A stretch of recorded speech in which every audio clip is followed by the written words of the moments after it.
రంగారెడ్డి జిల్లా కర్తాల్ మండలం మల్మాస్పల్లి గ్రామంలో విత్తనాల పండుగ 3 రోజుల పాటు ఘనంగా సాగింది. చివరి రోజు విత్తనాల పండుగ వ్యవసాయ మరియు రైతు సంక్షేమ కమిషన్ చైర్మన్ కోదండరెడ్డి, కమిషన్ సభ్యులు కేవీ రెడ్డి హాజరయ్యారు. గ్రీన్ రెవల్యూషన్ మరియు భారత్ బి స్వరాజ్ మంచ్ ఆధ్వర్యంలో విత్తనాల పండుగ కార్యక్రమాన్ని నిర్వహించారు. 3 రోజుల పాటు జరిగిన విత్తనాల పండుగ వేడుకల్లో వివిధ రాష్ట్రాలకు సంబంధించిన రైతులు హాజరై వారు తయారు చేసిన విత్తనాలను స్టాల్స్ లో ప్రదర్శించారు. దాదాపు 30 మందికి పైగా స్టాల్స్ ను ఏర్పాటు చేసి రైతులు స్వతహాగా తయారు చేసుకున్నారు.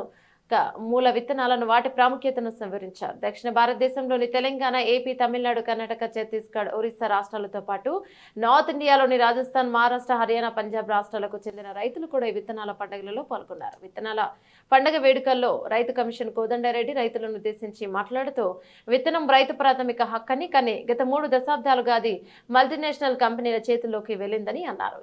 అది రైతు జీవన విధానానికి మార్గదర్శకం అన్నారు. ఒకప్పుడు రైతు తాను పండించిన పంటల్లో నుంచి విత్తనం పెంచుకొని భద్రపరిచి మళ్లీ వచ్చే పంటకు వాడుకునేవాడని, అంతటి ప్రాధాన్యత ఉన్న విత్తనం నేడు క్రమంగా రైతు చేతిలో నుంచి బయటకు పోయిందని అన్నారు. మళ్లీ రైతుల చేతులకి విత్తనం రావాలని రైతులు ప్రకృతి సాగు వైపు దృష్టి పెట్టాలని కోరారు. విత్తనాల పండుగ కార్యక్రమాన్ని ఏర్పాటు చేసిన దొంతి నరసింహారెడ్డి అభినందించారు. రైతు కమిషన్ చైర్మన్ కోదండరెడ్డి భూసారం తగ్గకుండా చూసుకోవాల్సిన బాధ్యత ప్రతి రైతుపై ఉందన్నారు. మిషన్ సభ్యులు కేబీఎన్ రెడ్డి పెస్టిసైడ్ చల్లడం తగ్గించింది. సేంద్రియ వ్యవసాయం వైపు రైతులు మళ్లాలన్నారు. భూసారం తగ్గడం వల్ల పంట దిగుబడి పడిపోవడంతో రైతులు ఆర్థికంగా ఎదుర్కొనే పరిస్థితి ఏర్పడుతోందని తెలిపారు. పురుగుల మందులు, ఎరువులు వాడకం తగ్గిస్తే మంచిదని అన్నారు. వివిధ రాష్ట్రాల నుండి వచ్చిన రైతులు వారు తయారు చేసుకున్న విత్తన స్టాల్స్ ను పరిశీలించారు. విత్తన హక్కు విషయంలో సుదీర్ఘంగా చర్చ జరిగింది. దీంట్లో ముఖ్యంగా ఒకప్పుడు కల్తీ విత్తనాలు కొని ఆత్మహత్యలు చేస్తున్న సందర్భాలు కూడా ఈ రాష్ట్రంలో ఉన్నాయి. పెట్టుబడులు పెరిగి తీరా పంట చేతికి వచ్చిన తర్వాత పూత కాత రాక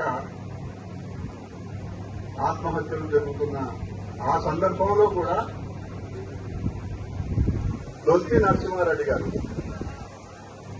2004 తర్వాత దేశంలో మన్మోహన్ సింగ్ గారు ప్రధానమంత్రిగా ఉన్నప్పుడు వారితో నేను అప్పట్లో రాష్ట్ర కిసాన్ కాంగ్రెస్ అధ్యక్షుడిగా దీని విషయంలో చాలా తీవ్రంగా చర్చించుకున్నా. ఒక సమగ్రమైన చట్టం తీసుకురావాలనే ఆలోచన ఆనాడు అందరికీ కలిగిన సందర్భంలో ఒక ముసాయిదా తయారు చేసుకుని ఢిల్లీకి వెళ్లి అన్ని రాజకీయ పార్టీలకు ఆ ముసాయిదా తీర్మానం కూడా అందించడం, చివరికి ఈరోజు దొంతి నరసింహారెడ్డి గారు, లీలా లక్ష్మారెడ్డి దంపతుల ఆధ్వర్యంలో జరిగిన ఇప్పుడే ప్రకటించిన డిక్లరేషన్లో తన పూర్వ అనుభవాలను, ఈ హక్కు ఎవరికి ఉండాలి అనే మాట చాలా స్పష్టంగా అందులో పొందుపరచడం జరిగింది. అది ఆ రోజు అన్ని రాజకీయ పార్టీలు కూడా వెల్కమ్ చేసినాయి. మరీ ముఖ్యంగా అప్పుడు అప్పర్ హౌస్ లో వెంకయ్య నాయుడు గారు అపోజిషన్ లీడర్. మేము వారి దగ్గరికి వెళ్ళినప్పుడు మాకు ఒక పక్కనే తెలుసు, రెండో పక్క మాకు అంతగా అవగాహన లేదు. మీరు వచ్చింది కాబట్టి చాలా సంతోషమనే మాట వారు వ్యక్తపరచడం, రాజ్యసభలో సుదీర్ఘమైన చర్చ జరిగి కారణం ఏదైనా అప్పట్లో అది ఆ సభలో ఆమోదం పొందలేదు. అప్పటి నుంచి ఈ రోజు వరకు కూడా అదే విత్తనం విషయంలో రైతాంగం పంటలు పండించే వాళ్ళు అనేకమైన ఇబ్బందులు పడుతున్నారు. ఒక్కసారి మీ అందరికీ మనవి చేస్తా ఉన్నా, మనమందరం కూడా వ్యవసాయ కుటుంబాల నుంచి వచ్చిన వాళ్ళం. మన పూర్వీకులు, తాతలు, ముత్తాతలు తండ్రునాటి ఆ వ్యవసాయాన్ని నమ్ముకొని గ్రామీణ ప్రాంతాల్లో వ్యవసాయం చేస్తున్న కుటుంబాలు. ఈ కుటుంబాలు ఆ రోజు వ్యవసాయం ఎట్లా ఉండింది నాకు తెలిసి మహిళ వ్యవసాయంలో చాలా ప్రాధాన్యత ఉంటుంది. అప్పట్లో మా అమ్మ వ్యవసాయం చేసే సందర్భంలో నాకుండే అనుభవాలు, లీల గారు ఇక్కడ ఈ విత్తన పండుగకు వారు ప్రెసిడెంట్ గా ఉండడము ఒకసారి నాకు మా అమ్మ గుర్తుకొచ్చింది. ఆ రోజు మా అమ్మ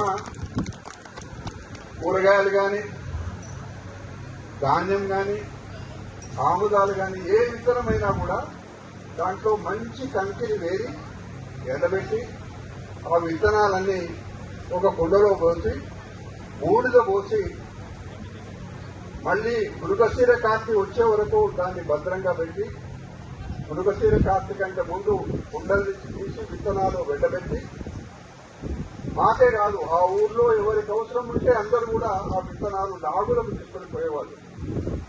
అది ఆనాటి సంప్రదాయం. ఇందాక మహిళలను కలిసినప్పుడు నాకు ఆ రోజులు గుర్తుకొచ్చినాయి.